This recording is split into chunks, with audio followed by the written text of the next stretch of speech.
Hi,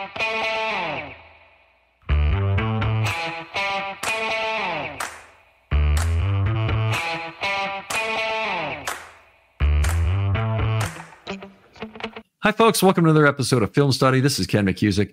We're back for part 2 of the review of the offense from that Eagles preseason game. What there is to review of the offense from that Eagles preseason game. Joining me to do that is Gabe Ferguson. Gabe, how you doing? Hey, Ken. I'm doing great. Thank you for having me on the show. Always a pleasure to have you. Part 1, if you didn't listen to it, you might want to go back. We talked about the order of entry a lot. Some, I think, really interesting thoughts about that. Talked a lot about the backup quarterback position and some of our fears that seem to be, I would say, growing based on that first game. Fair enough? Yeah, I think, if there may have been some expectations for Leary going into this game and into this offseason.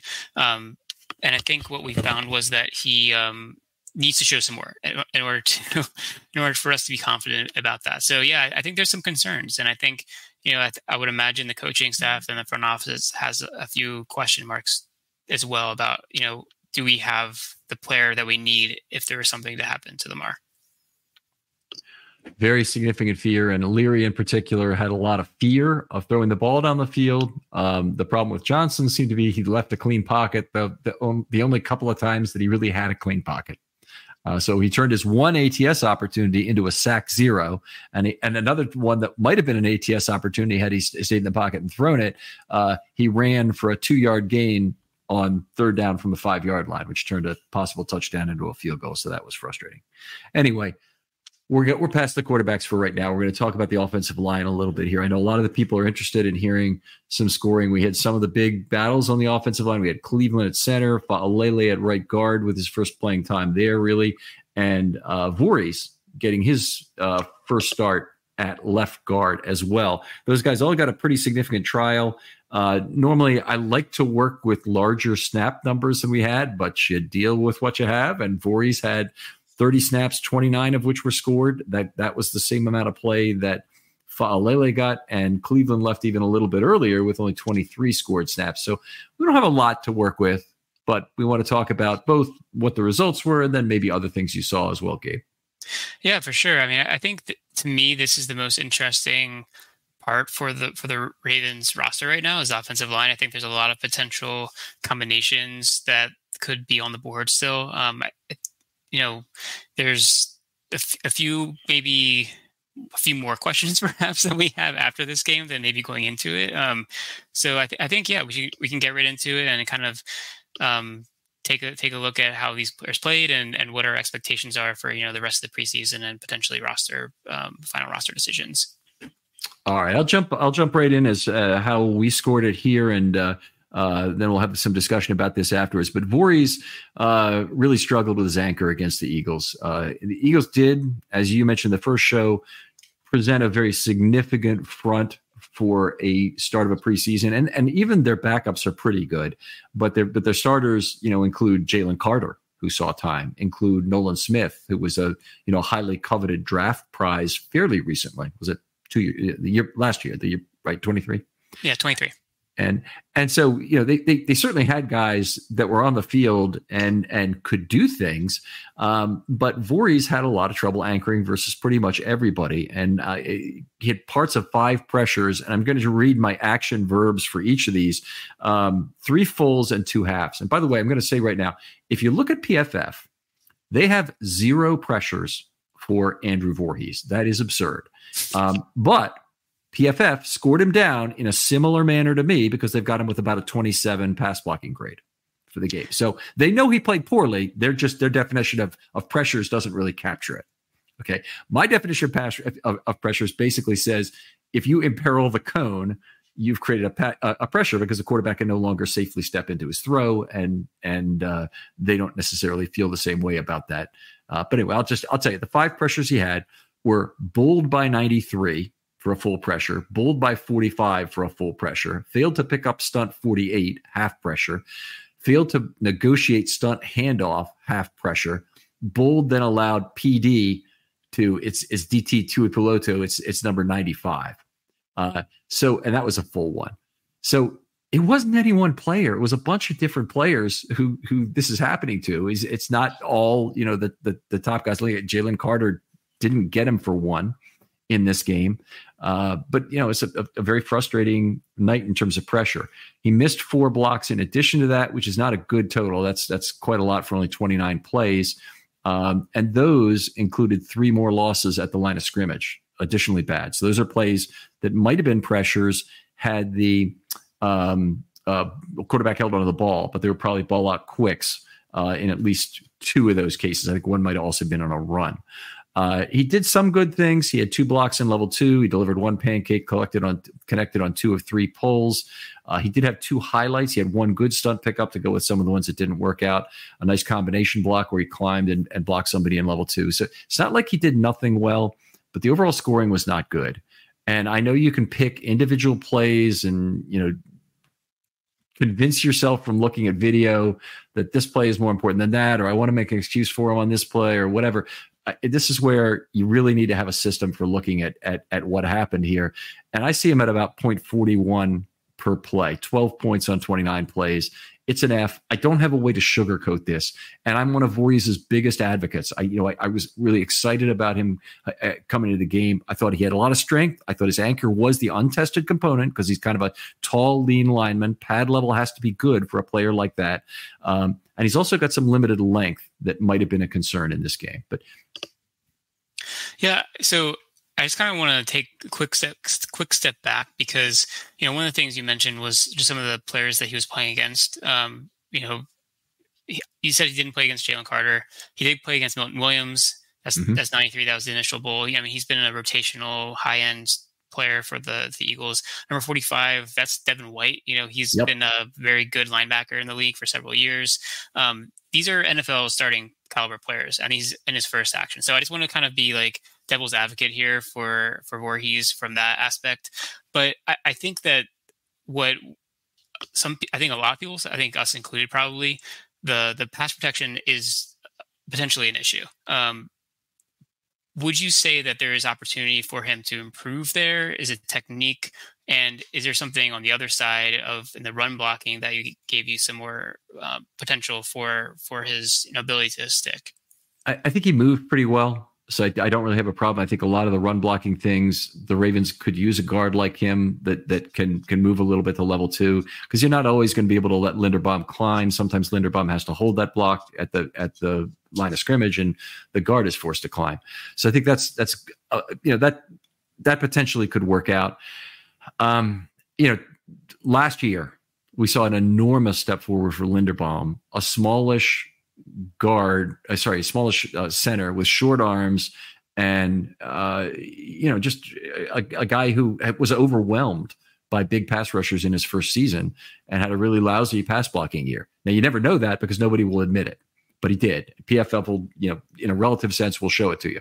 But in his second season, he did a lot of things that improved him. And so if the Ravens and their coaches and whatever guru that Linderbaum might be working with personally could work with Voorhees, I think there's a good chance for it, because I think Voorhees actually brings more to the table than Linderbaum does in terms of pass blocking elements. He's stronger in terms of weight. He might not have the ideal frame. Linderbaum, being a little bit lower to the ground, might have a more suitable frame for pass blocking.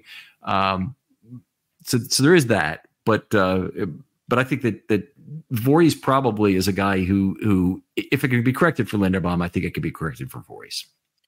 And I think it's safe to say that strength probably isn't the issue for him, at least upper body strength, and probably, overall strength. And he was kind of famously did extremely well in bench press. He set the bench press record for the 2023, combine on a torn ACL. So I think, there is, some level of promise for him to kind of like put it together. So maybe, it's some technique, it's the ability to kind of like reset his anchor. We mentioned a couple times the bull rush in particular got him. I think that's something that potentially could be a technique issue, and some more reps would be beneficial there. And then, there are also some issues with identifying and picking up blitz and twists and stunts.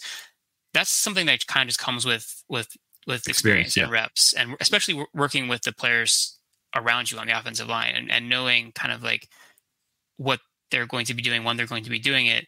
And right now, this is not going to be the Ravens starting offensive line. So it's kind of like you're in playing with players that you've probably had very few reps with in those positions. So I think there is potential for that to improve as well. Yeah, and I would say,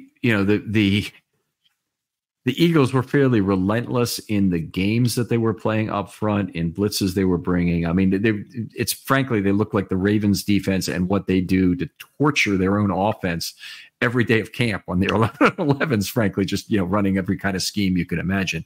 And that's good. You want Voorhees to become accustomed to that before September 5th. He all of a sudden finds out that NFL teams can do that to you. But anyway, it's a positive thing. It's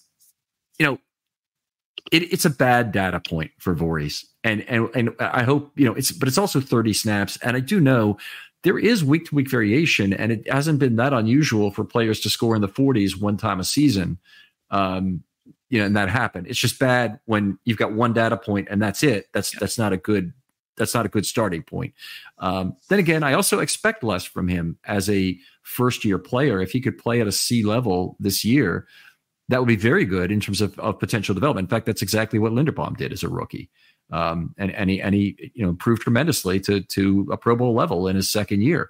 If he could play at a C level, that would be terrific this year. That's all the Ravens really need to get out of him. It's at this point, I'd say it's not a given that will occur. Yeah, I think there's a lot of question marks about the offensive line. Voorhees is one of those big question marks. But I think, you don't need him to be a Pro Bowl player in order for the offensive line to be successful and for the offense in total to be successful. So I think if you can get him to be kind of like that average player, then it's actually going to be a win for the team as a whole. Is there anything, about this performance, aside from clearly like the gross negative things that we already covered, that has, a long-term like concern? Like obviously it's small sample size, but is there anything that was like, oh, this is something that he's going to really have a major issue with? Or is it kind of just like small set of reps, first time out there? There's lots of quality things that opponent could have gone quality of. So like, I think is there anything that was like, okay, but there's something that he was doing that was like that technique, like he was lunging or like his feet were bad, like something that was like, okay. But it's but in a sense, like not having an anchor as a pass blocker, I can't think of much worse things than that. I mean, let's take the other guard and his problems, Falele. I mean, he doesn't use his arms very well. We talked about that a lot during the first episode. That's a different kind of problem and is probably correctable and still probably quite difficult to correct. I'm very concerned about anchor questions, and if it can be so fundamental, it can be hard to overcome. It can be that guy just has a really hard time squatting at the proper pad level and being effective that way. He doesn't have particularly long arms, so it's not like he's Brent Urban and can get really low and get fantastic leverage with his long arms. He doesn't have that advantage, which means he's going to face a lot of first contact. It may mean he has to improve his hand fighting. The fact that a very talented player like Linderbaum was able to do it doesn't mean that he's able to, even though he's got the strength. But that would be an interesting thing. I mean, the nice thing to go back on is we didn't really see his strength play into his pass blocking in this game because he was really getting beaten in his upper body and in his pad level, and the fact that he couldn't. He was too quickly beaten off the ball by pretty good players in this thing. I think he could. There's certainly hope that he could improve. You could pick good things. He didn't let the quarterback get hit. That's nice. Yeah. Ronnie Stanley has made a career basically out of not letting the quarterback hit and giving up some slow death pressures that Lamar has been able to move away from.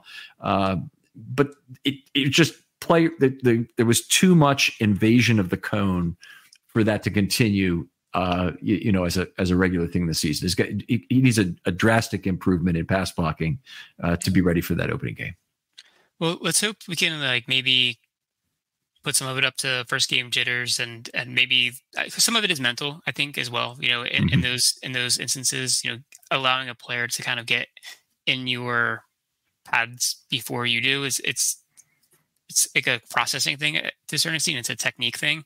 I think that can be fixed to a certain level. So let's hope that he's going to get more opportunity. I think that's safe to say. So let's see how it goes in the next couple of weeks and see if that improves at all. Because I think there are other potential players who could slide into that role if he has a similar performance again.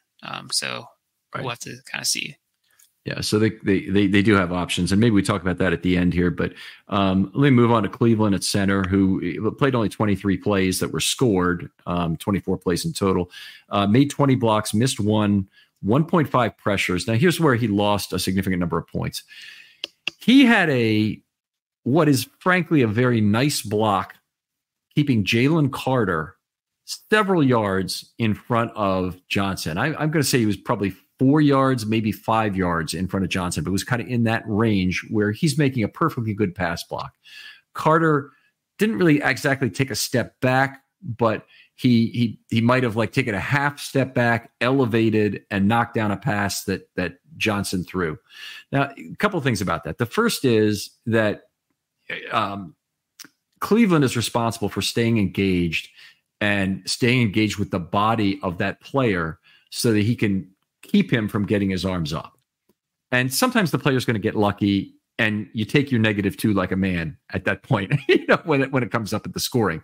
But the truth of the matter is that player was so far away from Johnson. It's the fault of that play is much more on Johnson. So this is a case where I'm going to give you his overall grade here, and then I'm going to give you his overall grade without that play, and there's a big difference. So he got a 0.74.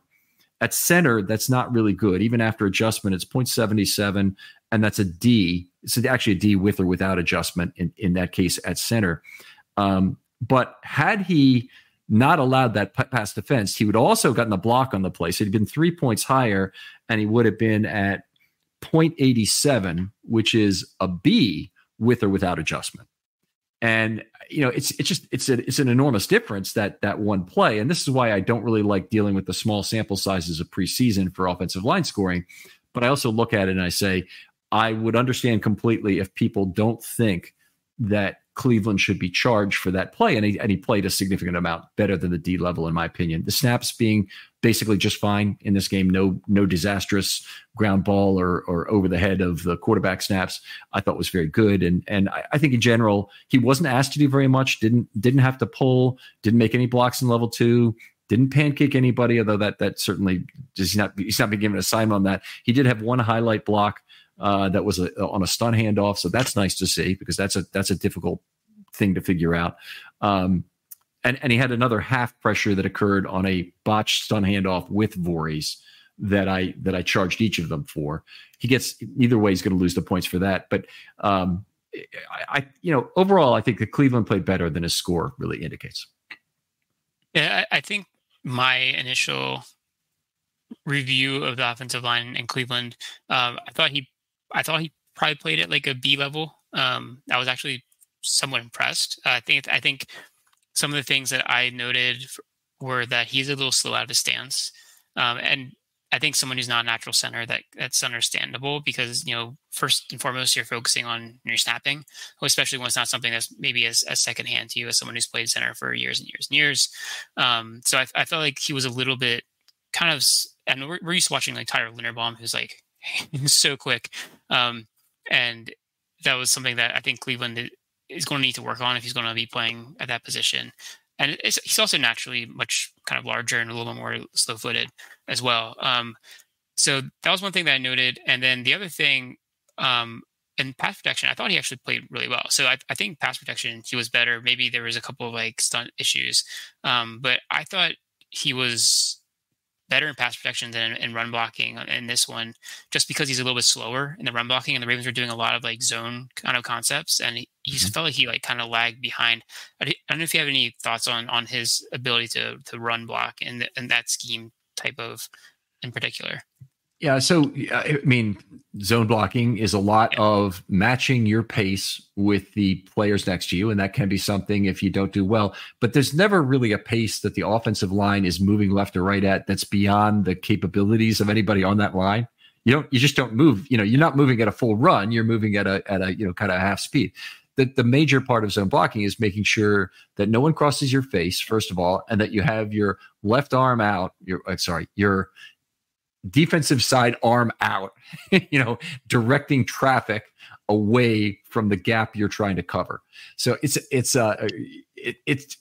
fairly basic stuff. It's not like there's anything that's too fast for Cleveland.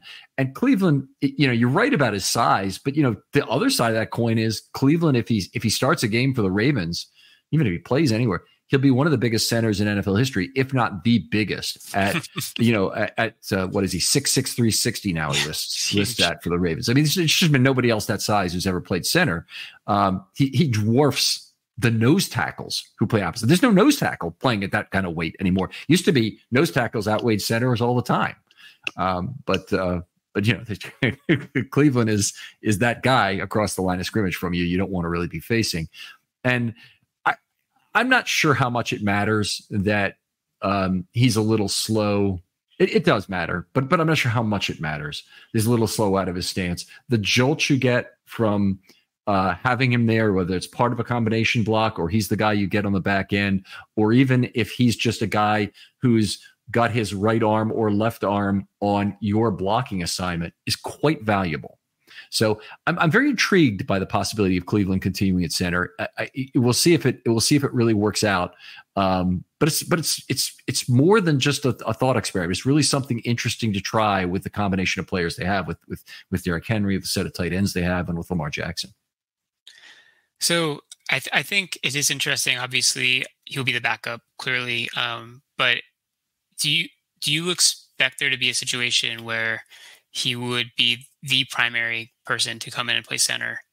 Potentially, if he was starting right guard, would he move to center if something were to happen and someone else would play guard? Or do you think, because that's kind of like a 2-for-1 type thing where you're maybe moving two players, or is he more valuable staying at guard potentially if that's where he ends up starting this season?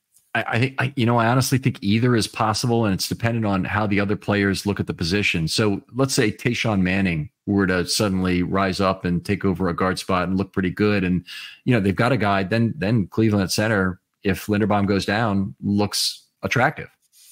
If you have Daniel Faalele, steps up his game and plays well at guard, then I think you've got the possibility that you'd be perfectly happy with Cleveland at center. You wouldn't be perfectly happy because you'd lost your Pro Bowl center, but you'd be happy with that being an option. Yeah, I think we still probably need to see more of him, and my guess is we'll probably see potentially another game of him starting there. Do you think that's likely? I think it's likely because I'm not convinced of exactly when Tyler's going to be back. Now, today was a writing day for me, so I couldn't make it out to camp. So some things happened. I understand Kyle Hamilton kind of got hurt at the end of practice, and I have to catch up now tomorrow when I get back. But this is I'm like, I don't know exactly what's happened in terms of the offensive line today at camp is what I'm telling you. Okay. All right, let me move on and talk about Faalele a little bit. 29 snaps for him, 26 blocks, 2 missed, and 1/2 of pressure. The only other thing that went wrong for him is he had that idiotic looking false start where he's dancing like Tinkerbell, across the line of scrimmage. It looked like a lot of wasted steps in that false start. So not only is Coach D going to be mad about him for the false start itself, he's going to be mad at him because look at what are you doing with those footsteps there? So anyway, that was his large negative score of -3 on that play. 22 points, 0.76 per play. With an adjustment, that's a C level, and it's there's nothing wrong with that. Honestly, if they could get a C level out of Faalele, I think that'd be terrific. So he didn't do anything to lose his spot this time. So the Ravens are probably fortunate that the Linderbaum situation is not yet resolved, and they can continue on with the way they're doing it with Cleveland. At least, I don't think it's been resolved today, and they may go another week. with the exact same starting lineman. I think it's interesting to see Falele there at right guard. And maybe it's out of necessity in the current situations, and maybe they're not rushing to get Linderbaum back out there so they can see players with more extended reps. I think the obvious question with Falele is does he actually play at guard at the size that he's at? Like, is this a thing that can actually happen? He's one of the largest players in the NFL. I think, was he 6'8", 6'9", 370? Look it up for you right now. We talked about Cleveland being huge. He's even bigger than Cleveland is. He lists at 6'8", 380, and Cleveland lists at 6'6", 360. That's an unbelievable amount of human there at those two positions. Yeah. I mean, the idea of having them next to each other is kind of intriguing just for that very reason. You kind of have just like a wall of beef there that's blocking for your quarterback, especially on passing downs. Do you think they're too big? I mean, just from like, can you see like if you're the quarterback, do you have concerns about like having a wall of size in front of you? I really don't have that fear with Lamar Jackson. He's always been a guy who's had to, find lanes, and he likes to find direct throwing lanes as opposed to heaving the ball up and on fade routes, for example, and being a real touch passer that way. I'm not really concerned about that. I think I am concerned that having two big guys next to each other can create problems, and you also don't derive as much of the benefit from both of them being big. So I'd rather have big guy, Linderbaum, big guy, be the middle combination, because I think then you have the multiple body types. You have can make use of Linderbaum's speed better. Linderbaum probably helps you set up some combination blocks and move. Even if Linderbaum's got to be the one taking the back end of that double team at the line of scrimmage, then you have a big boy moving out in space. And we saw last year Morgan Moses do a terrific job in space as a large but not that large man. I think Moses has done a good job throughout his career of being able to kind of play, I think, more nimbly than his size would suggest. I'm not sure if Falele has that. No, he doesn't have that track record yet. But maybe with some work he can get there. I do find it. I did find like watching them block, and I was able to watch part of the game on all 22 to kind of see that the right side of the line, and I feel like in terms of pass pressure they were better than the left side. And they did a lot of like half slide protections where you had the three kind of sliding to protect versus two, and then often they would put the left side in one-on-ones, and I think the Eagles kind of took advantage of that to a certain extent, and because they did actually dial up a little bit of some activity up front. And it gave the left side a couple of challenges we talked about Voorhees already. But I think that just having that kind of like wall of size could be something that's interesting from a pass blocking standpoint, and getting reps for Falele, getting reps for Cleveland. And, we'll see who the right tackle ends up being, but they're not going to be quite as big as those two guys on the inside. But having just that amount of frankly, just hard to get by for interior pass rushers, I think will be something that's interesting. Run blocking, I already kind of had the same question about with Ben Cleveland. And I think I have maybe even more concern with Falele in that, because I think that he is definitely slow of foot. The Ravens like to pull their guards, and they pulled him a couple times, and I felt like he was a little bit sluggish there, and he might have missed a couple of blocks. That's going to be something he has to improve on, I think, if he's going to be in that role for an extended period of time. If they want him to actually be a starting player for them at guard. Every year, data breaches are on the rise. In 2022, the number of victims shot up nearly 41.5% from the previous year. And your personal information is at risk. With hundreds of commercial databases ready to be hacked, and that number of victims, it keeps going up each year. Plus, the U.S. has another big data privacy problem, the people search sites. You guys have all seen these. These are websites that create detailed personal profiles on millions of Americans and then publish them online for anyone to see. Your address, your phone number, Even family details are just a click away. But there's a way to protect yourself. Meet Incogni. Incogni reaches out to data brokers on your behalf, requests the removal of your personal data, and handles any objections they may have. This means less stress for you and more peace of mind. With Incogni, you can safeguard your information from cyber criminals who steal social security numbers and other sensitive personal data to commit identity theft. Imagine the relief of knowing that your personal data is no longer easy prey for hackers. Incogni also protects you from data brokers selling your information to companies to target vulnerable and disadvantaged groups, exposing you to even more discrimination.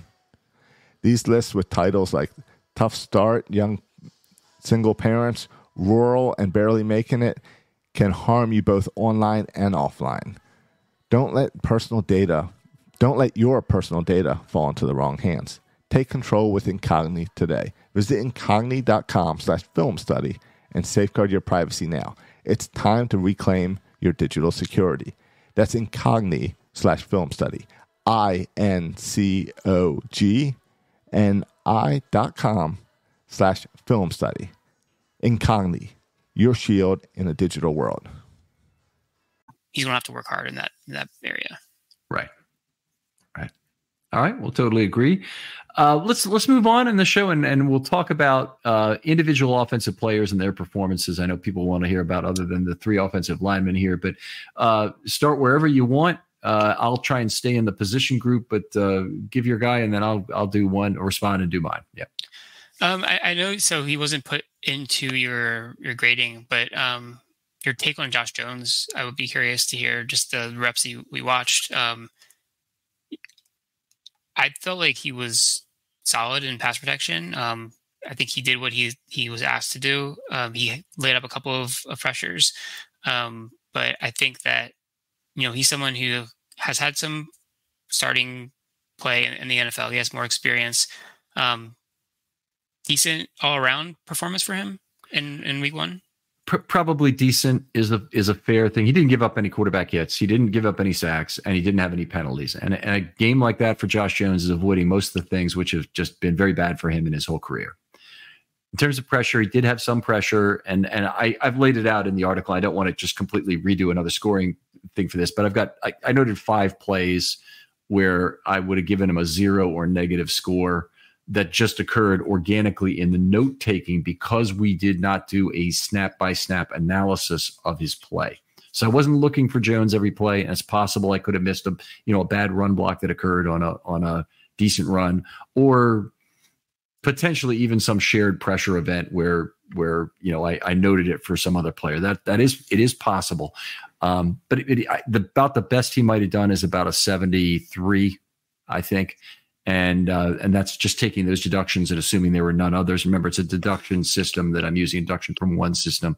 So, on an adjusted basis, that'd be still a C, probably against the players he faced. And honestly, that would be fantastic if you get that out of Josh Jones. If you could have Josh Jones be a league average level backup left tackle, you would sign up for that deal in a heartbeat. And you know what? Josh Jones would leave for a lot of money next year too, if that happened. Yeah. And I guess the follow up to that is then, he's clearly on the roster, right? Like he's going to be on the roster, and he's going to be probably the backup left tackle. If not, I don't know if he would play right tackle. I think that's probably still Makari who would be there. I think it could be. I think what I would say now is they want Jones to play tackle and not have another position that he's responsible for. It's a great benefit for the Ravens to go into the season with 2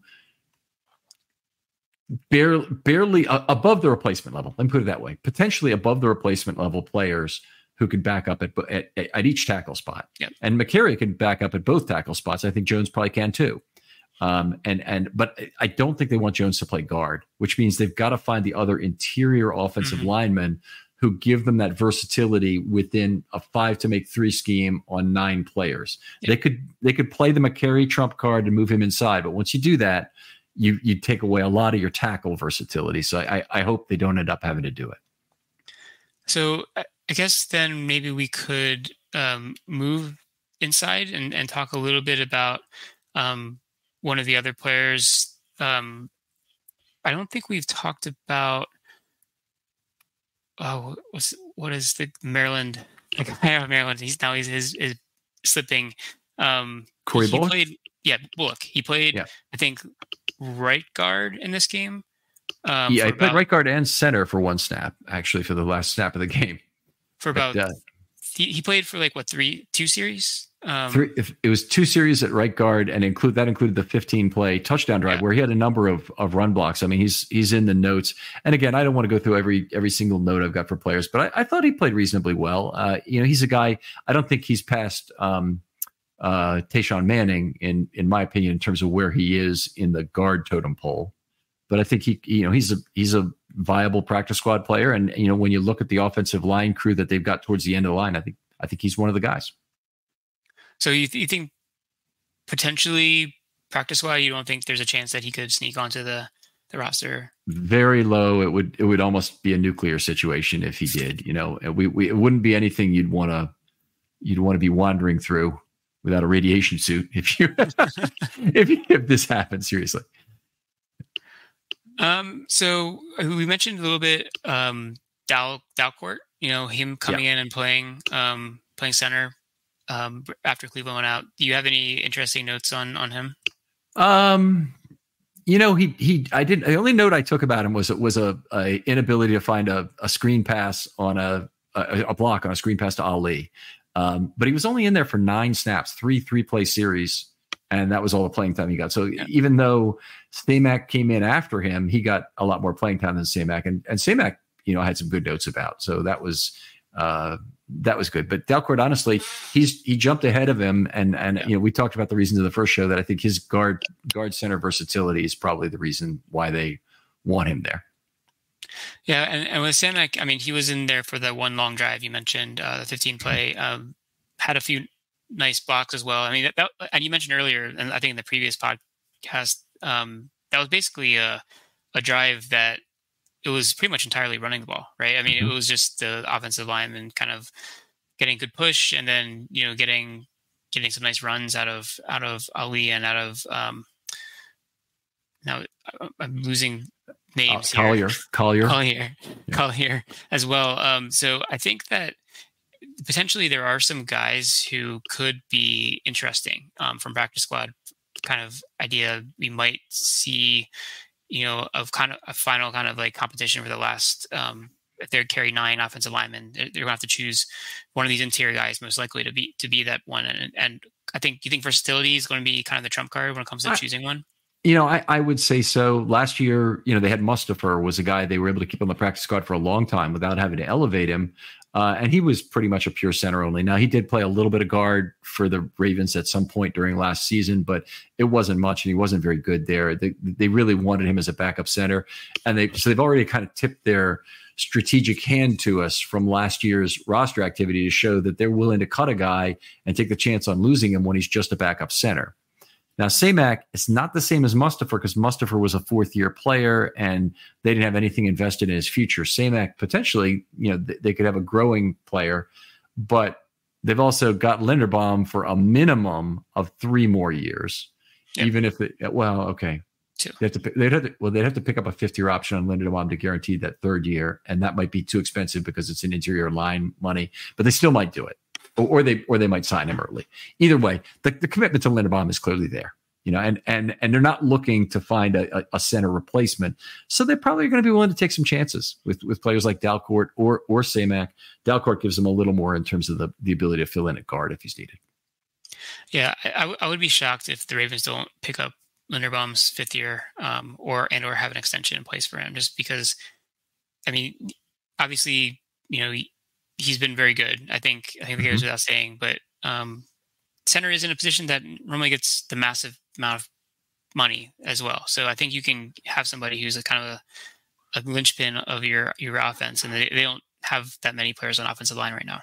Yeah, it speaks to option B being the really only option there, though, because if you sign him to a 5th-year option, he's kind of got you. He's kind of got the Ravens over the barrel in terms of an extension because they can't give him left tackle money to play center, and it's a 5 average of the top 5, I think it is, and those are all going to be left tackles. So it's going to be big money to sign Linderbaum for that 5th-year option. Yeah. Well, I think the 5th-year option I think you take it because you have to choose that after the third year, right? So Yep. If you don't have that, then you potentially have the significant risk of losing him as a free agent. But let's say it's $23 million or $25 million you have to pay this guy. You're paying him left tackle money effectively to play center. I don't think you can overpay by $10 million. I think you need to make that deal after year 3, get it done, but preferably before you have to even commit to the 5th-year option, which is later in the process. It's like after the draft, I think. So you're saying that all the offensive linemen 5th-year options are the same? Uh-huh. Oh, so they all get pooled together for purposes of that and what's the other one? The franchise tag, right? I knew it for the franchise tag. I didn't realize it was the same for the 5th year. I'm not the best resource on that. I will say, this is the kind of thing I go to Brian McFarland for the finer points, but I believe I've had that lecture given to me before, but maybe we can look it up while we're doing the rest of this show. Is there another player you'd like to talk about? Maybe a skill position player since we've, yeah. Well, I think there's one more offensive lineman that maybe we should touch on quickly, which is Roger Rosengarten. Just because, another rookie, first opportunity. We talked about him a little bit just because he was rotating series with Makari. Overall impressions of his play? I'll just say the good news is he's only in for 18 snaps. The good news is the only note I have about him is a good seal on Jeremiah Trotter to help lead Wright's 5-yard run in quarter 1. Okay. That's really good. Offensive lineman, you don't want a lot of specialized notes. You don't want a lot of writing over in the notes column for an offensive lineman because it's usually something went wrong. Occasionally it's a highlight block that you have to describe, but more often than not, it's something went wrong, and it can be something went terribly wrong. That just wasn't the case with Rosengarten in this game. There wasn't an individual play, but with his 18 snaps, I decided not to do a grading run on him. I know a lot of people want to know it. First game he's over 20. Certainly the first game he's over 25. I'll make sure I do. I mean, is it too early to say you expect him to be the starting right tackle, or is it? It's probably too early to say that for week 1. And just because I've been burned before, I thought it was a sure freaking slam dunk beyond slam dunks that Orlando Brown was going to beat out James Hurst in 2018 for the starting job. And they waited in a colon twisting 7 weeks for that to occur. So they went through almost a half a season basically of having James Hurst out there getting help blocks from Yanda, play after play after play, adding help on that side, to block as well. And it wasn't like Hurst was terrible that year either, which made the torture even worse. And then of course, when Brown got in there, he ended up being an outstanding player. And by 2019, we were saying, what the hell was going on with this? I wouldn't put anything past Harbaugh in terms of his own thoughts on motivating offensive linemen who we don't think he's getting 100% from. So I don't know in Rosengarten's case that it's a motivations issue. I think it may just be an anchor issue. And there's just not enough data points for me to give you some kind of grading profile that would say, yeah, his anchor is fine after 18 snaps. And I really know that. We need to have more data. Okay. And real quick, getting back to the 5th-year option, my understanding is it's based on the success of the player. And it looks like it is offensive line, all of them. So if you're a Pro Bowler, you get more money. If you're a starter, you get more money. If you were just a guy, you don't get as much money. Do you happen to have the number for what it would have been this year for that 5th-year option? For this year, so Penei Sewell would have made $19 million. So it looks like it's based on an average of top 10, maybe, as opposed to top 5. So that seems like too high, but you might keep your insurance policy and say, okay, one more year at 19 million. That'll give us a whole year to negotiate and you a whole year to be in fear of getting hurt and reducing your total career earnings. It can create some divisible benefit on the table. It's still a lot of money relative to what I think he would end up getting. Yeah. Yeah. I think, by the time his contract rolls around, he may be in that 18 to 20 million range for centers. Guards are getting paid $24 million a year now. So it's not out of the possibility that I think probably Creed Humphreys probably wants to hit the market for him, my guess is. And then we'll probably be in the same range if they want to do that, which seems likely. But we'll see. We'll see what happens. Anyway, yeah, we could get back to some of the other players if you want. Kind of got off track there. No problem. Start us off. Who do you want to talk about? I think we talked a little bit about the wide receivers. We didn't spend much time on it, so maybe we circle back real quick. Tez Walker didn't play very much.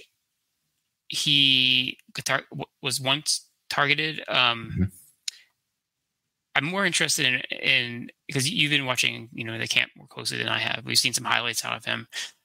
Do you think he's someone who's going to be part of that offense in this season? If I had to guess, I think he gets a very limited role this year based on what I'm seeing. I'm just not seeing him advancing, getting the opportunities even with Lamar to catch the football. So that's kind of frustrating. He needs to really spend some time working on the craft of receiving. So we talked about this with Brashad Perriman, who was a very fast player who needed receiving skills. Tez Walker right now is not the greatest route runner. So he needs the complementary route, which goes with the things he does well, which is go deep. And he's good on corner, post, go. All of those are strengths. But he needs to have the comeback route that goes with that he can sell and counter sell to that cornerback at the top of the stem. And if he can't figure out, if that cornerback can't figure out on a regular basis what Tez Walker is selling, then they need safety help over the top. And that's exactly what the Ravens want, is for the safety to be cheating over towards Tez in every case. They want a safety cheating over towards Zay as well, because that'll open up the middle of the field like nobody's business. You want linebackers cheating up the line of scrimmage to try and deal with Lamar Jackson and Derrick Henry, so you get your tight ends free. But Walker just doesn't have that complementary center route. So getting back to him, just specifically, I think this is going to be a developmental year for him. He'll get on the field plenty, but he won't have a big role in the offense. And if you think back to maybe Demetrius Williams or a player like that who was fast but a deep threat, maybe think like that for his first year. Yeah, I think that it's interesting because when he was drafted, there's a lot of buzz about him because he fit a role on the team that wasn't necessarily there in terms of the roster composition. You had some speed. Obviously, Zay Flowers is fast, but he's not necessarily your prototypical just like downfield. He does a lot more than that. So I think there's a lot of consideration that maybe he can be the guy who's going to be your X receiver, who's going to take the top off the defense, deep threat, and allow some of the middle of the field to be more open to Bateman, to Andrews, likely, etc. It seems like you don't think he's going to really even have that much of a role. He's not going to be someone who's on the field 30 snaps a game. You don't think? 30 snaps a game.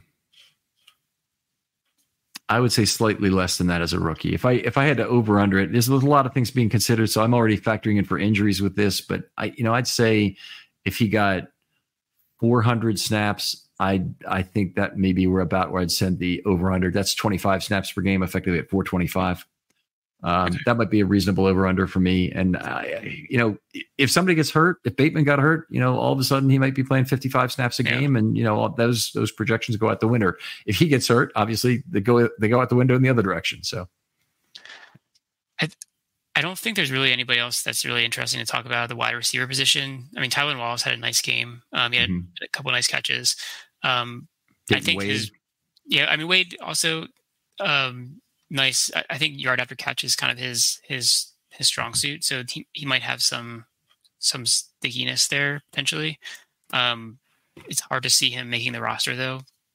It is hard to see, and he may just be an elevation, but the Ravens really value his combination of speed and elusiveness. And I think, you've lost Evan Duvernay, you've lost Mitchell for most of the season, if not the whole season. You have Flowers, who you really don't want in that role. Yeah. And then you have Hill.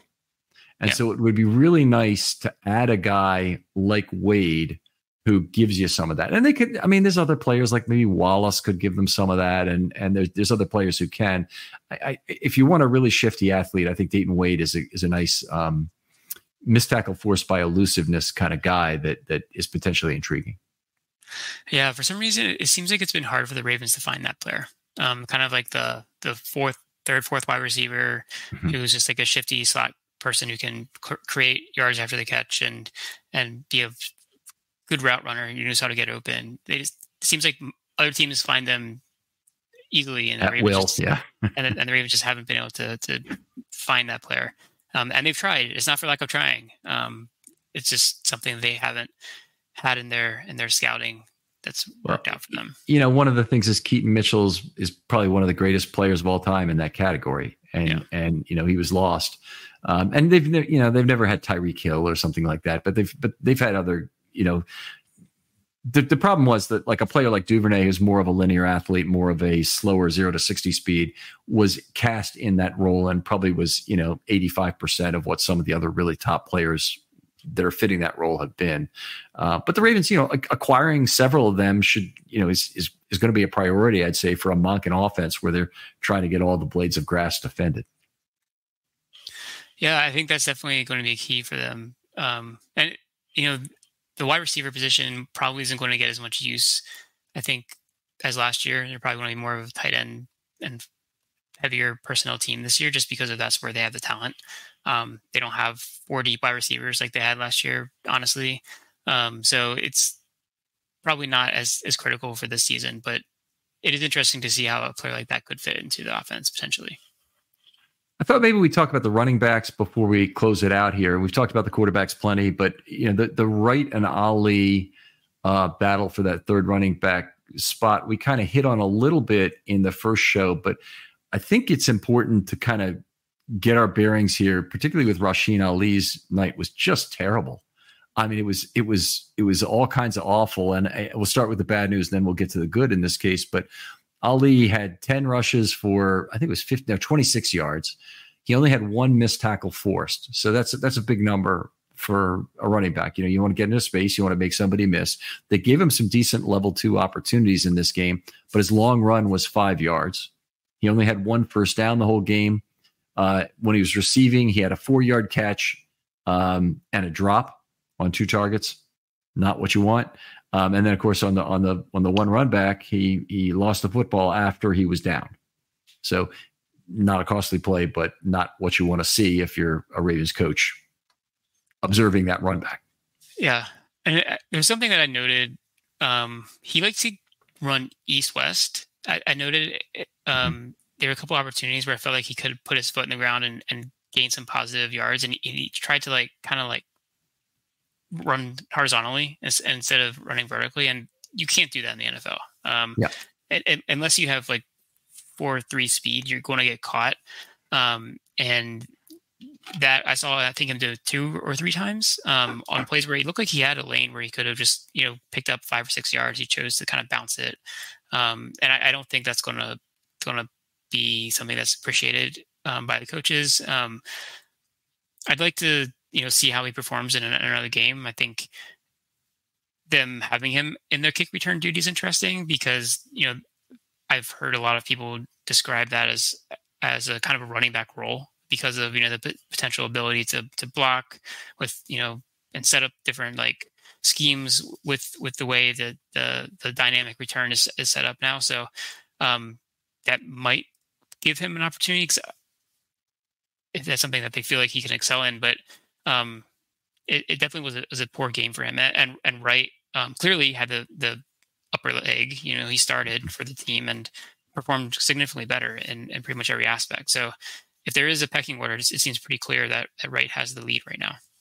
Yeah, and that's, by the way, that's I think what we're seeing at camp too is that he looks better. Ali, you nailed it when you said he really tries to bounce the outside, I think, too much. And both the other running backs, I think Wright and Collier, both showed stick their nose into the limited space when that's all you got situation. Collier escaped the backfield on a play, I thought, very effectively. What should have been probably a loss of 2 or 3 ended up being a gain of 2. Had a lot of respect for that run. Then he had a huge run to convert that 3rd and 4 for the Ravens for, I think, 7 yards. It's kind of they ran that student body right play effectively where I think right center and right tackle both pulled on the play to the right. And his decisiveness was just I thought at a much higher level than Ali's, and I certainly would say that for Wright as well. And Ali did put a few, 3, 4, 5 yard runs together on that big 15 play drive, but it was just it's night and day with Wright and Ali right now. And Ali, frankly, he needs to have a closer's mentality about this game, and be able to put this behind him and have a great week of practice, earn whatever reps he can get in the next preseason game. Certainly, in his case, he can't be worried at all about where he fits in the pecking order anymore. He just needs to, hopefully get some reps against whatever competition there is, and just improve his own running style. And he should do better. Yeah, he seemed, I think, hesitant was one of the words I would use. It didn't seem like he knew what blocking lane he was supposed to be following, and his inability to get the ball across the goal line at the end of the game, I think, was probably frustrating for him. He's very close, but couldn't quite get there. And he's not a big back either. He doesn't necessarily have that power. And you mentioned him not being able to break tackles or force missed tackles, which if he can't do any of those things in the league, he's not going to stick around for very long. So I still think there's some potential with him, because I did like what he could do in college, but it's a different ballgame now. There's different requirements of you in the NFL. So we'll see what the next game looks like. My guess is they're both going to get pretty significant amount of a run again. So it could look different, or it could be the same thing again. Yeah, take out 3 carries for Henry and 5 carries for Hill, and they get the rest of the carries again, more than likely. And since the Ravens will have the ball more, hopefully, against the Falcons after basically not possessing the ball at all versus the Eagles, you think they'll probably have as many carries or more. Yeah, that was one of the difficult things about this game and watching on offense was they just didn't have much. They didn't have many snaps. There was a lot of 3 and outs. There was a lot of ugliness, and there wasn't a lot of consistency. The scoring drives that they did have, they had one long one in the second half, and then the ones in the first quarter, I think, were part of it was field position, getting the ball after the fourth down turnover, so they didn't have to move the ball very far. Overall, just not much to talk about from that side of the ball. One thing I'll say about my wife coming out of this game is I can't appreciate enough. She hates night games as much as I do. And the reason we hate night games isn't because we don't love the excitement of a Monday night game and the Ravens' chance to win at home and all the things that go with that. I love that part of it. What I hate is coming back home between 10 and midnight, whatever time we get home, and then having to start our analysis. And all that means in terms of keeping Maureen up very late to do the notes with me. And she's unbelievably, with this, but it's a very difficult thing, I'll say. And I just really appreciated that coming out of this first game and needed to mention it. All right. Anybody else we need to talk about before we call it for the night here? I don't think so. All right. Well, fair enough. Gabe, always a pleasure to talk football with you. Great mind for this kind of thing. A great mind for a lot of things. If you ever met Gabe, extremely intelligent guy, but appreciate you coming on the show. Tell folks where they can talk football with you. Yeah. Thanks again for having me. It's really always a pleasure to come and talk, because I really like to talk about the Ravens. I like talking about football in general. But yeah, I think that to interact, probably the best way would be on Twitter. You can find me at Gabe Fergie. I think the first half we talked a little bit about the Orioles, and that's one of the things that's big on our minds right now. Both those are big Orioles fans. So, as we're heading down to the end of that season, I'll definitely I watch every game, tweeting about it as it's happening. Mostly frustrations with Brandon Hyde right now. And the Ravens, they're right at the forefront now as well. So, catch up with me on Twitter. I'd love to just, have a conversation about either of those 2 sports teams. All right. Other folks out there, if you'd like to be on a film study short, hit me up. DMs are always open on Twitter. I want to hear your thoughts. Make good use of hashtag film study mailbag with questions for next week. If there's things you want to know about the offense or the defense next week, get them in a hashtag film study mailbag, and I'll try and address them. I do need to check and just see if anybody put anything out here for this show, because I put it out very late. And I was kind of guessing, nope, no questions this week. We'll get to some next week, and hopefully, folks have more of a chance in terms of time. I apologize for the late notification here. Gabe, thanks again for coming on. Thanks for having me, Ken. Always a pleasure. And we'll talk to you next time on Film Study.